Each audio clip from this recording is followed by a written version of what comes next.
안녕하세요. 러닝 디자이너 스캇입니다.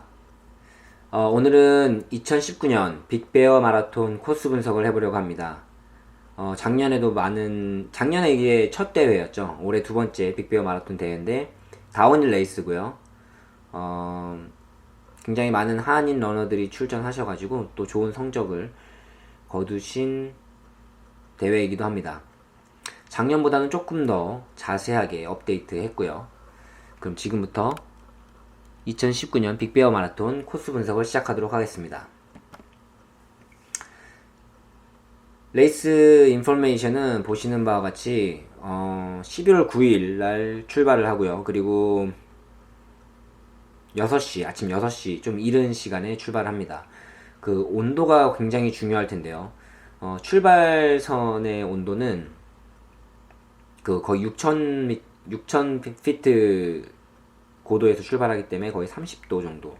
근데 아마 30도 이하의 온도를 아마 느끼실 수 있을 겁니다. 그리고 피니시 라인은 65도에서 70도인데, 좀 4시간 이상 주자들, 한 5시간대 뛰시는 분들은 아마 75도, 80도까지도 경험하실 수 있을 거라고 생각이 되고요.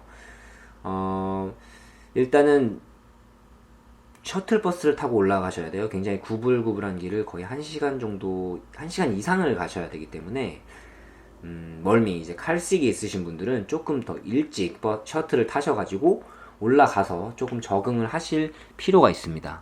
그래서 미리 좀 몸이나 호흡, 이런 몸의 순환 같은 거를 어느 정도 적응을 하고 안정을 취하고 레이스를 하시는 것이 현명하실 겁니다.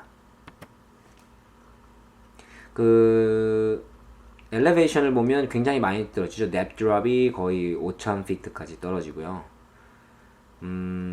왼쪽 아래 보시면 Average Marathon Times가 있는데, LA 마라톤, 뉴욕시티, 시카고 이렇게 기록이 점점 좋아지는 걸 볼 수 있죠.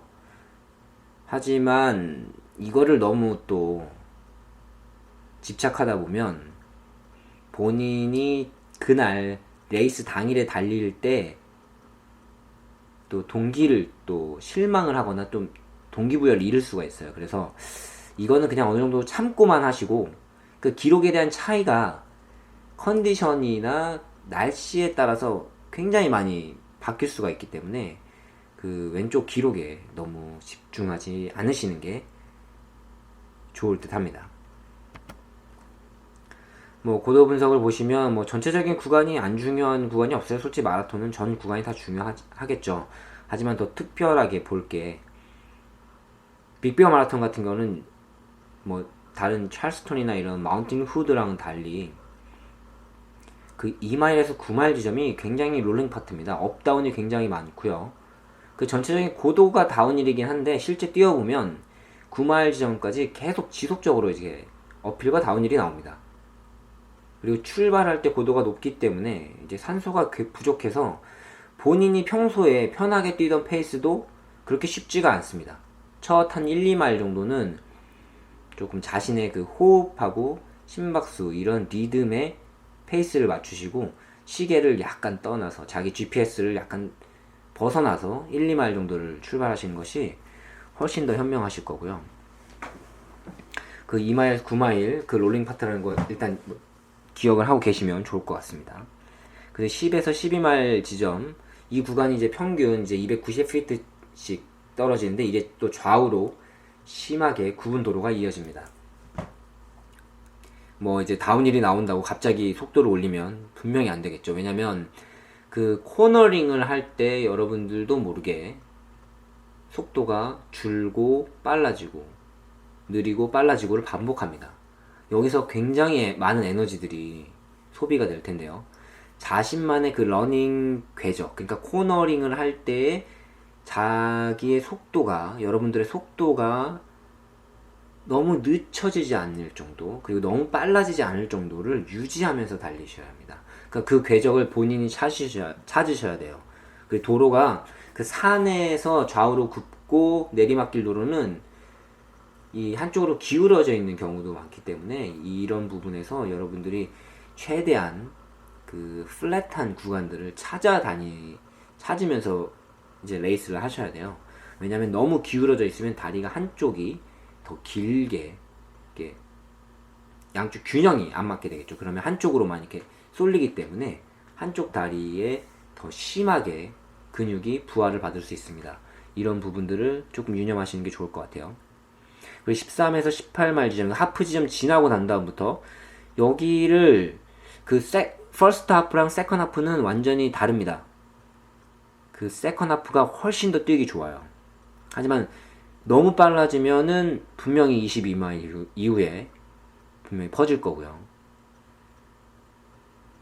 이 구간의 페이스를 얼마만큼 잘 컨트롤 하냐가 이 빅베어 마라톤에서 자신의 목표를 달성하는데 가장 핵심 구간이라고 저는 봅니다.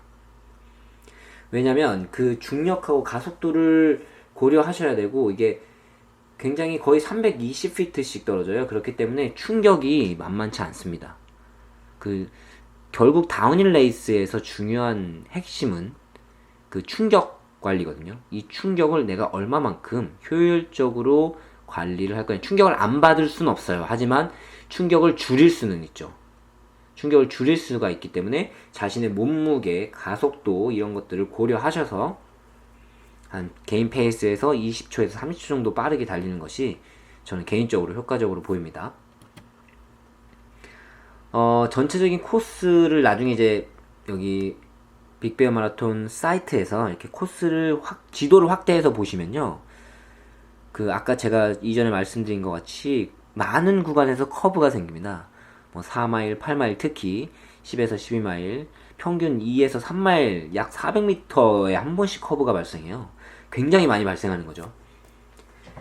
커브 구간에서 속도와 커브 범위, 아까 제가 말씀드린 대로 러닝 궤적을 잘 설정하셔서 근육이 받는 충격을 줄여야 되고요. 왜냐하면 직선 거리를 달리는 것보다 곡선 주로에서 근육은 더 많은 에너지를 소비하게 되기 때문이죠. 왜냐하면 관성의 법칙이나 이런 원심력의 원리 때문에 더 많은 에너지를 우리가 사용할 수밖에 없어요. 그래서 갑자기 속도를 증가하거나 감소하는 현상을 우리가 최대한 줄이면서 효율적인 달리기를 하셔야 됩니다. 그리고 14마일 직전에 발생하는 유턴 코스가 있습니다. 유턴 코스 역시 경사각도가 굉장히 슬로프가 굉장히 스티프하게 되면서 곡선이 이어지기 때문에 여기서도 속도 안급 조절이 필요하겠죠. 전체적으로 급수대는 2마일부터 2마일 이후에 계속 한 2마일 간격으로 계속 있고요. 도시로 내려오게 되면 더 자원봉사자들이나 일반 시민들이 주는 물들이나 이런 영양들이 훨씬 더 많이 있습니다. 구간별 고도 차이를 한번 보겠습니다. 이게 각 구간에서 발생하는 고도 차이를 나타내는 건데요. 아까 제가 말씀드리다시피 10에서 12마일 지점하고 13에서 18마일 지점, 굉장히 고도가 갑자기 급격하게 떨어지는 부분, 이 부분들 유념하시고요. 첫 번째 0에서 출발부터 9마일까지 전체적으로 보면 다 이게 고도 간의 차이만 나타나는 거기 때문에 이렇게 보입니다. 하지만 이 안에 업다운이 숨어 있다는 것 제가 다음 슬라이드에서 보여드릴 거고요. 찰스턴이나 다른 대회는 이게 200피트에서 230피트로 균등하게 굉장히 편안하게 다운힐 레이스를 할 수 있지만 빅베어 마라톤은 그렇지 않습니다. 방향 전환이 굉장히 많고 가파르고 어필이 있습니다. 처음 참가하시는 분들은 꼭 이전에 있는 고도 분석을 꼭 보셔야 돼요. 이거는 지금 제가 보여드리는 구간 고도 차이는 전체적인 고도만 보기 위함이지, 더 자세한 고도는 다음 슬라이드에 나오는 업다운이나 이전 슬라이드의 고도 분석을 꼭 참고를 하시기 바랍니다. 자, 업다운 힐 섹션 한번 보겠습니다. 마일에서 마일까지 한번 제가 라인을 따라가면 이게 고도가 얼마인지 계속 볼 수 있거든요. 그래서 이거를 고도를 따라가면서 한번 계산을 나름대로 해봤습니다. 초반에 출발을 하고 나서 1.9마일까지 일단 다운힐이 있고, 그 다음에 1.9마일부터 2.7마일까지 어필이 나오죠. 제가 아까 말씀드린 대로 업다운이 계속 반복된다고 제가 말씀드렸어요. 그게 이제 9마일까지 지금 계속 이어지죠. 6.5마일에서 9마일은 고도가 떨어지긴 하는데 중간중간에 그렇게 길진 않지만 짧은 업다운이 반복됩니다. 그리고 9마일 이후부터 25마일까지가 이제 계속 다운힐이 내려올 겁니다. 그리고 다운힐을 계속 내려오다가 마지막 1.2마일, 1.5마일 정도가 완전 플랫한 구간이에요. 그렇기 때문에 오히려 굉장히 더 힘들게 느껴질 거고 페이스는 분명히 느려질 겁니다. 다운힐을 페이스 관리를 어느 정도 해 오셨다고 하더라도 플랫한 걸 만나게 되면 여러분들이 기록이 약간 뒤로 처질 수밖에 없어요. 그 부분 꼭 유념하셔서 너무 실망하지 않고 끝까지 레이스를 하셔야 합니다. 이 엘리베이션을 꼭 확인하시고 구간 체크하시고 몇 마일에서 몇 마일까지가 업이고 몇 마일에서 몇 마일까지가 다운인지를 어느 정도 업다운이 나온다는 것을 미리 알고 가는 게 여러분들한테 굉장히 도움이 될 것 같아요. 뭐 페이스 차트는 항상 제가 분석할 때마다 보여드리죠. 뭐 이미 제 분석을 많이 보신 분들은 이미 벌써 이 부분은 스킵하실 가능성이 굉장히 커요. 이미 다 보셨기 때문에 그 페이스 차트에서 자기가 이제 본인이 뛰는 플랫한 코스에서 시합 페이스를 먼저 찾으시고요. 거기서 20초에서 40초 빠른 페이스를 찾으셔서 목표 페이스 설정하시면 됩니다. 뭐 코스에 따라 다를 수 있고요.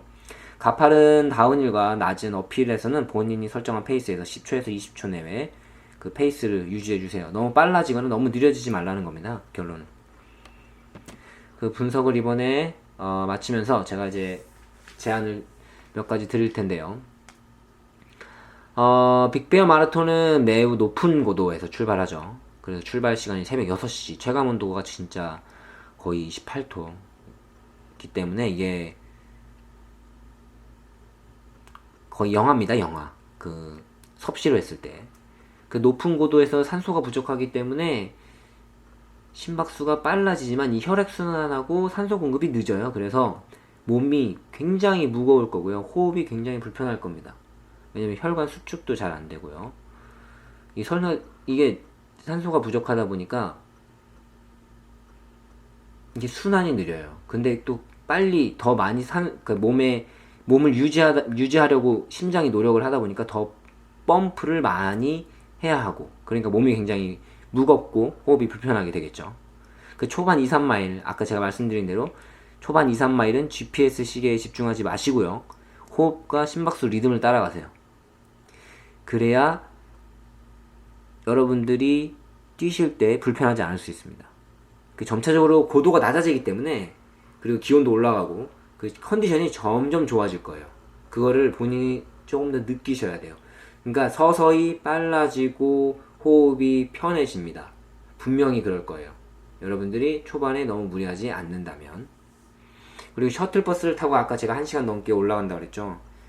9분 도로를 계속 올라가기 때문에 이 멀미를 정말 주의하셔야 돼요. 멀미 있으신 분들은 아예 눈을 감고 조금 아예 등을 좀 아예 기대고 편안하게 계시다든지 그렇게 하셔야 됩니다. 그 셔틀버스 좀 더 빨리 타고 올라가세요.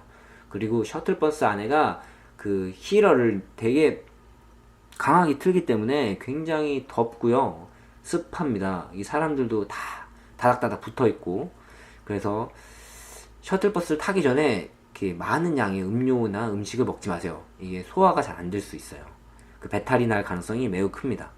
그래서 그 버스에 타기 전에 옷을 잘 입고 계시다가 버스에 타고 옷을 약간 좀 가볍게 입으세요. 왜냐면 안에가 워낙 덥기 때문에.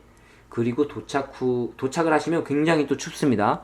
그래서 보온을 각별하게 잘 하셔야 돼요. 그 헌옷 같은 거를 몇 개를 갖고 가셔서 입고 그 다음에 버리시는 것이 현명하겠죠. 뭐 아까 말씀드렸지만 찰스턴 구간과는 좀 다르게 이 방향 전환이 많고 가파르기 때문에 도로가 좁고 커브가 많습니다. 그 코너링을 할 때 도로가 기울어져 있다는 거 분명히 기억하셔야 돼요. 제가 두 번째 강조하죠. 이게 한쪽으로만 심하게 충격을 받으면 이게 골반도 틀어지고 몸의 균형을 잡기가 굉장히 힘들어해요.